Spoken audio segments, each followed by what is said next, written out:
Just another legal step as this issue probably makes its way up to the Supreme Court. Meanwhile, all the uncertainty surrounding the tariffs has many of Arizona's business leaders on edge tonight. The courts should have no role here. The Trump administration vowed to fight a recent court ruling that found the president overstepped his authority when he hit nearly every U.S. trading partner with steep tariffs. But ultimately, the Supreme Court must put an end to this for the sake of our Constitution and our country. Wednesday's ruling applied to the 10% baseline tariffs on most countries and separate taxes on goods from China, Mexico, and Canada. However, a federal appeals court ruled this afternoon that Trump can keep collecting those tariffs while the appeals process plays itself out. It's going to go to the Supreme Court, I assume, eventually. Mike Huckins, who works for the Phoenix Chamber of Commerce, said the local business community is taking a wait-and-see approach to all of the legal wrangling.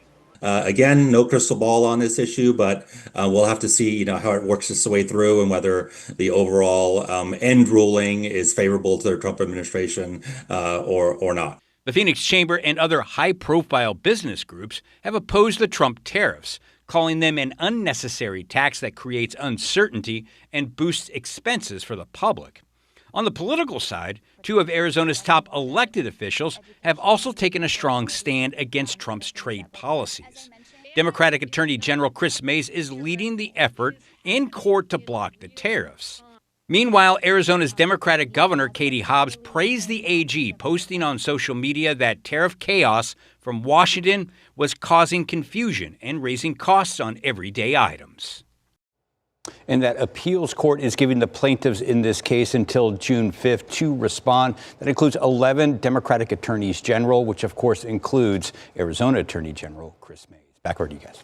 Gosh, Dennis, so this court last night, this trade court, three judges or justices on that panel, what was their ruling? They basically said tariffs are under the domain of Congress, right, in general? And that he can't do this just unilaterally. Now you see this today of the Trump administration really pushing back hardcore against this, saying that this is an attack from the bench, the courts, that the courts themselves don't have any role in this. And ironically, as we were seeing here, that it's likely going to end up being in the lap of the U.S. Supreme Court that's going to decide this case, which could have far-reaching consequences for this president and future presidents if president is able to decide these tariffs unilaterally and on their own. That he's basing it on that it is an emergent threat to make these changes.